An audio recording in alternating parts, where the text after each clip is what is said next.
Well, it's a cool world, and they say it gets colder. Man, are those ever some iconic lyrics, considering all the things that happened to the late, great Steve Hardwell, the frontman of Smash Mouth, the iconic band from the 90s, early 2000s that, yes, had a very, very, very rough legacy, all things considered.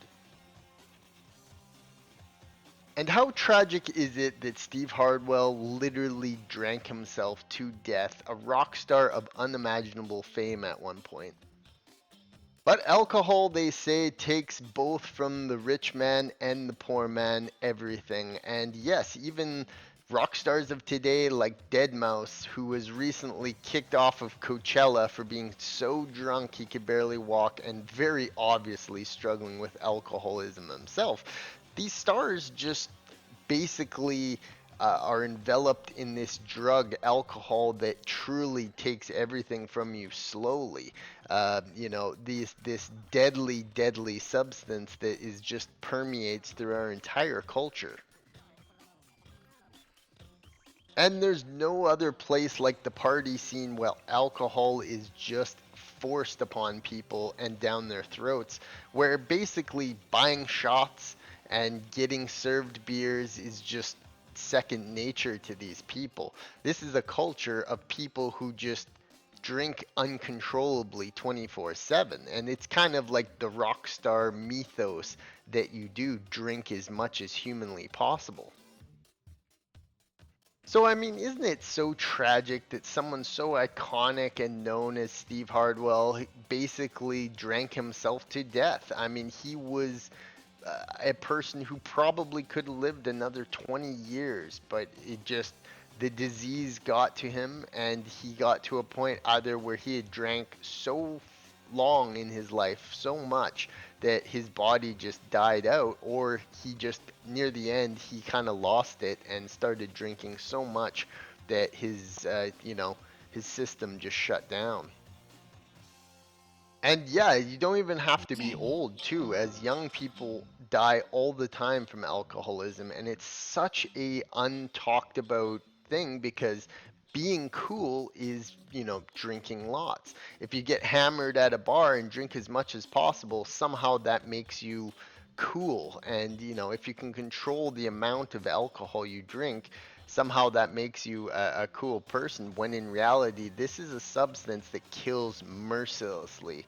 And many can attest to the fact in the healthcare profession that this is a very cruel way to die, as you basically just start shutting down from something that all you got to do is put down the bottle. And that is in itself is a very scary prospect of how something that you're taking to elevate you can actually kill you.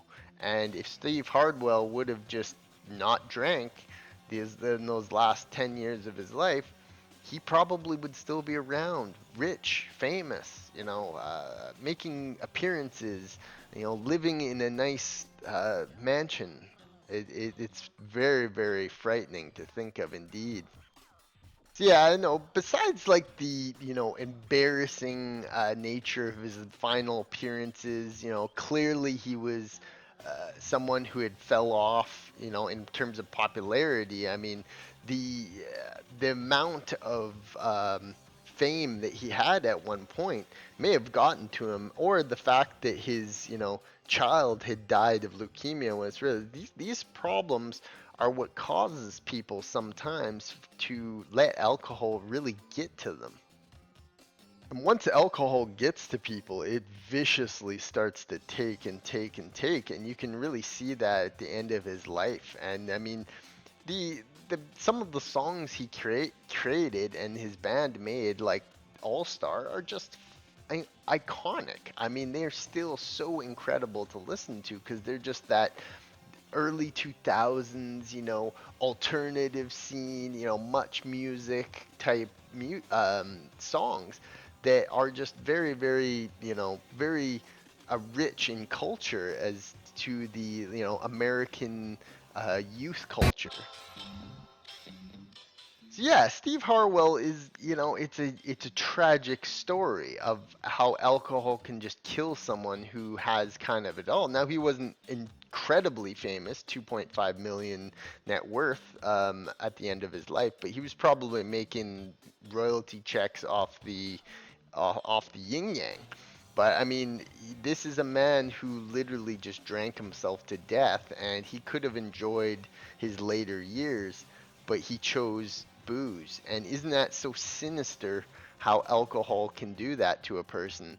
How it can, ultimately just destroy you, no matter how much of an all-star or a rock star you were once in life, no matter how incredible of a figure you were.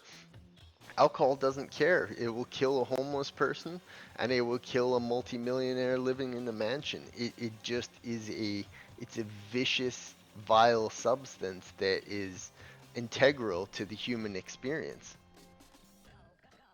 Yeah, Steve Harwell is a crazy internet rabbit hole. He seemed like such a solid dude and someone who just truly struggled with alcoholism, and it's just like the rock star killed the rock star in essence. And what a rabbit hole. I mean, you just go over a guy who's just the quintessential rock star and awesome dude, but yet his fate was met at in a dreary hospital bed hooked up to cables as alcoholics do. It's it's really it's really a story that teaches you to just sometimes you just got to put down the bottle or that will happen to you.